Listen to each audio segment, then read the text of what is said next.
Guys? I'm back here with my ninth digital travel journal, and today I'm going to be going over the interview portion for our project where we had to interview a local citizen about sports culture, focusing our questions on and their thoughts on UK football, perceptions of American football culture, or any general questions about UK culture and society.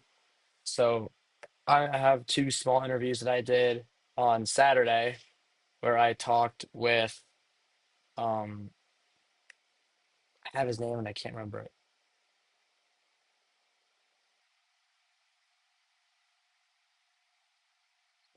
Paul, yeah, it was Paul. Where I talked with Paul, who was a Fulham fan. We talked on the train to Southend after Fulham had lost in the FA Cup, and he was just giving his opinions about Fulham. We asked him multiple questions about the expansion of the new stand, what his thoughts were on it, and as well as just talking about the current situation in the club and the optimism around the direction that the club is going. He had lots of positivity about the club and how they've been playing, even though they had just lost in the FA Cup. He was really excited about the last couple games in the season as they were pushing for European spots in the Premier League table. So he was super excited, and it was awesome to get to have a conversation with like a true fan of the club for life. He's been a club for his entire, been a supporter of the club for his entire life. He's grown up as a diehard, been to plenty of the matches. We asked him about different matches that he's been to, his favorite matches, and he said he enjoyed all of them. So it was awesome to get to talk to him. We got to get his perspective on just life as a football fan in the UK and the loyalty that they have to their club. The one interesting thing that I noted from our conversation was just the amount of knowledge that he had about the sport and about the different teams and the tiers and all the stuff that surrounds English football.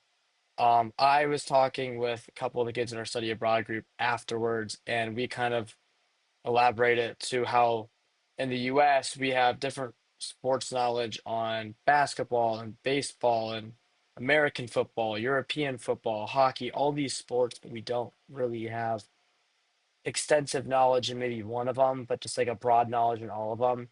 Whereas Paul had knowledge in just English football, and that was his entire life. And he has so much knowledge about it that none of us could comprehend. He was asking us questions we did not even have answers to, which I thought was funny. But the interview with Paul was awesome. And then I also got to interview James, who is an Oldham fan, who was really unique because he also played tight end in American football and coached American football at multiple different levels in England, which I thought was super interesting. And we got to talk to him just about American football in Europe. He said that it was actually growing in a lot of popularity in other European sports, but he hasn't seen the same level of growth in England, which I thought was interesting. And he just shared his thoughts on a lot of the growth of football and how passionate he was about American football and how he loved being able to play it and coach it and teach the game to new people, which I thought was interesting coming from an American perspective, growing up watching American football my entire life, being a diehard supporter for the teams that I root for, and it just being accustomed to kind of the culture here. Whereas for them in England, it's kind of a unknown sport that's just kind of breaking ground with all the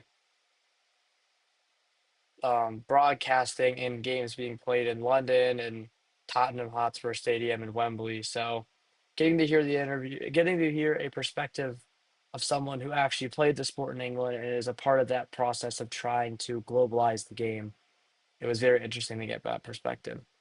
But both of my interviews were awesome. I got to just have casual conversation with them, whether it be on a train or in the pub. It was just a casual conversation, and getting to learn these different perspectives has really helped make this trip and experience just one little bit better than what I thought it would be. So that wraps up my ninth digital travel journal. And I'll be wrapping up with my post London departure journal soon.